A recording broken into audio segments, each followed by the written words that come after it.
Malakas ang ulan dito sa amin, malakas ang hangin, tumaas yung tubig.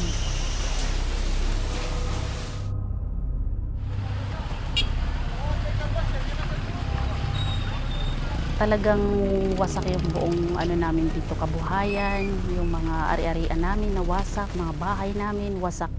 Halos naubos lahat ang mga ari-arian namin dito sa lugar namin.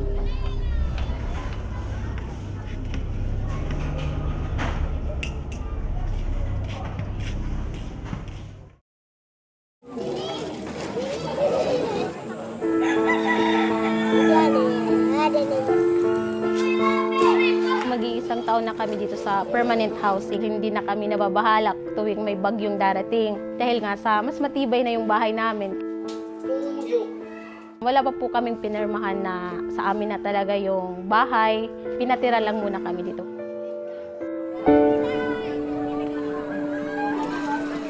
Yung tubig, hindi araw-araw, so kailangan mo talagang magtipid ng gusto. 4 pesos po yung jug ng tubig dito na sa amin. Hindi po yun naiinom, 30 pesos to 35 pesos. Yung mineral water, para safe yung mga anak. Parang disappointed lang dahil di pala ganun yung pabahay na dapat kompleto, hindi pala ganun yung nangyayari.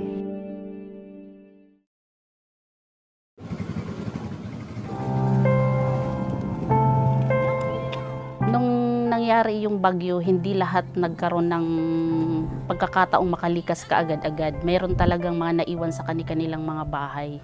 Pag may mando na yung munisipyo natin na kailangan na nating lumikas, kailangan lumikas na tayo. Huwag na tayong magmatigas. Sinosurvey ko yung mga bahay na kung anumang klaseng kalamidad yun, sinisiguro ko na yung maaapektuhan na alam ko kung mga sino sila na po pwede kong ilikas o ilagay sa evacuation center. Pamilyang maaapektuhan, kailangan namin ng matibay na evacuation center para hindi po malagay sa panganib yung mga buhay ng mga kabarangay ko.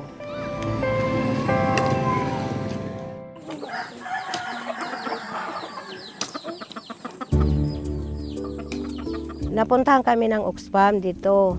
Na anuhan kami ng mga pananim, ng gulay. Nakatulong sila, ngan may ibinigay sa amin. Yung mga seedlings. Seminar kami. Dito na pag-alaga ng mga gulay, kung paano. Ang paglagay ng abono. Marami na nahaharvest ko.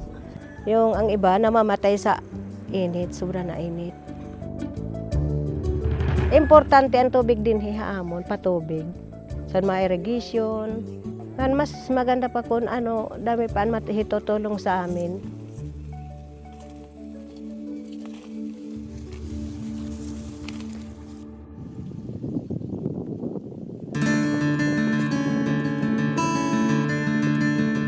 Mayroon kaming maliit na kinukuhaan ng kuprasan doon sa kabilang barangay. Pero nung nagyulanda, nawala na lahat yung mga niyog na tumba. Kahit anong gagawin namin para lang kami mabuhay. Pinagsumikapan namin na mag-seaweeds. Ngayon nakapagbenta na kami ng seaweeds. Siguro 4 months na. Pwede natin ibaba yung seaweeds para hindi maaapektuhan ng bagyo. Pag natapos na yung bagyo, pwede rin naman ibalik ulit sa dati. Tinuruan din kami na maging safety yung mga kabuhayan namin kasi yun ang importante talaga para ma-safety. Dumating man yung kalamidad, hindi kami masyadong maapektuhan. Alam na namin kung anong gagawin namin.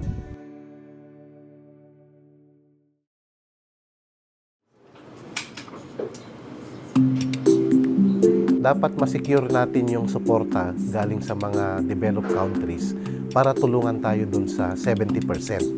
Otherwise, mahihirapan tayo, kulang tayo sa maraming bagay katulad ng kakayanan at saka teknolohiya. Kinakailangan din natin mag-legislate ng mga patakaran na maisagawa yung shift patungo sa renewables o yung low carbon development pathway. Kinakailangan din ng mga kumakandidatong Pangulo ay magkaroon ng malinaw na programa paano natin mas i-enhance ang tinatawag nating climate resiliency o yung adaptation measures, particular sa mga komunidad na matingkad ang epekto ng climate change. Kabilang dyan yung mga pamayanan na nasa tabing dagat, nasa mga lugar na merong nakikitang epekto ang klima katulad ng nagaganap na El Nino ngayon.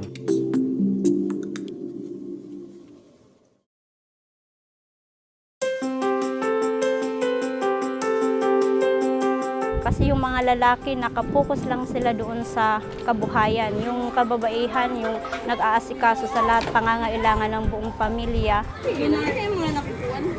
May mga committee po kami para po pagdating ng kalamidad, kasi alam natin palakas yung dumadating na kalamidad.